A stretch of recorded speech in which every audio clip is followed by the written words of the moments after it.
corpse regards you lifelessly. Speak with Dead isn't just a cool party trick. This spell can uncover hidden truths, rewrite questlines, and even let you talk to your victims. But why only 5 questions? Why do some corpses refuse to answer? Let's dive into the Dungeons & Dragons lore behind this mysterious spell and how Baldur's Gate 3 brings it to unlife. The Speak with Dead spell has been part of Dungeons & Dragons since the earliest days. Back when necromancy wasn't just edgy, it was barely understood. But unlike most spells with clear magical schools and effects, Speak with Dead sits in a weird place between magic, memory, and morality. In the first edition of Advanced Dungeons & Dragons, it started as a 3rd level cleric spell. You needed a corpse with an intact mouth, and depending on how long ago they died and how strong your caster was, you could ask a few questions. Simple, brutal, creepy. By 2nd edition, the rules got a little more precise, but the core remained. Number of questions based on caster level, time since death, and still no talking to undead. In 3rd edition, the spell leaned harder into necromancy, not because it brought souls back, but because it didn't. That was the twist. Speak with Dead animates the corpse with a shadow of its former mind. It's not the person, just what they knew, a memory stitched to a mouth. 4th edition reimagined the spell as more of a ritual, something players could use to shape narratives rather than solve puzzles. And that carried into 5th edition, where it's once again a 3rd level necromancy spell. But the rules are sharper now. 5 questions, the corpse can lie, and it won't speak to enemies it hated in life. Even death holds grudges. But beyond the mechanics, this spell has a history. It's been used in-world by guards in cities like Arabar to solve murders. Arcane versions of the spell existed too, like the Red Wizards of Thay, who cast a more limited form that allowed exactly 3 questions. Tesseril Winter, ruler of Evening Star, famously used Speak with Dead to interrogate victims from her own court. She held her hearings in market squares and taverns, and if someone died under mysterious circumstances, she didn't just bury them, she asked them. The spell even shows up in relics, like the Testament of Rare, a holy artifact of Kelemvor, or the Amulet of Lost Voices, which lets the wearer speak with the dead directly. So while Speak with Dead might seem like a niche spell you pick for flavor, it's got deep roots in D&D's world building, and every edition reshaped it just a little. From courtrooms to crypts, the dead have always had something to say. Speak with Dead is a 3rd level necromancy spell available to clerics and bards. Casting it takes 1 action, it lasts for 10 minutes, and it targets a corpse within 10 feet. You need to provide verbal, somatic, and material components, specifically burning incense. But most importantly, the body must be a corpse, not undead, and it needs a mouth.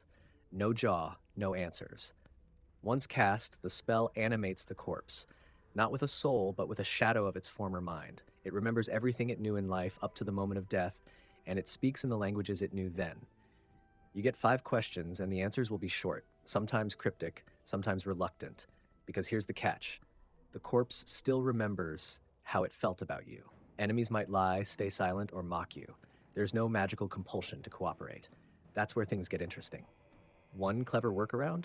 True polymorph. If you transform yourself into someone the corpse trusted, maybe a family member, a comrade, or their boss, they might suddenly become a lot more talkative. It's a bit of a loophole, and whether it works depends on your DM. But in theory, it's genius. Want more reliability? Combine it with Zone of Truth. It doesn't force the corpse to speak, but if it does, it can't lie. The perfect combo when you're after half-truths and slippery answers.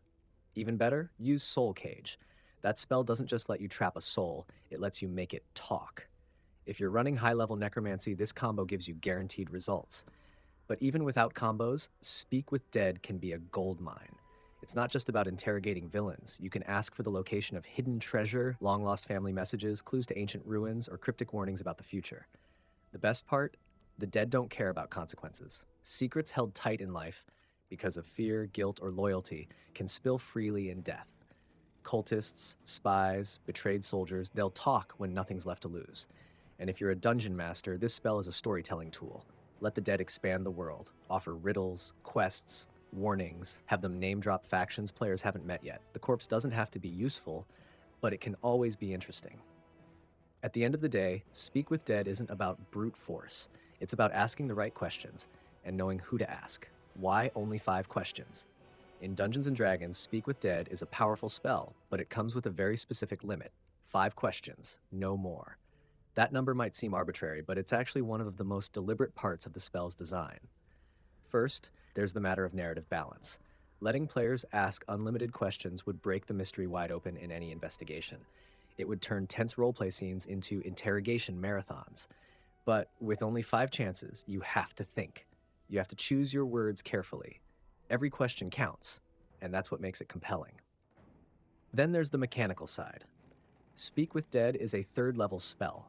That's not low level by any means, and giving it unlimited uses would make it rival much higher level divination magic. By capping the number of questions, it stays powerful but not game-breaking. But there's also a role-playing reason.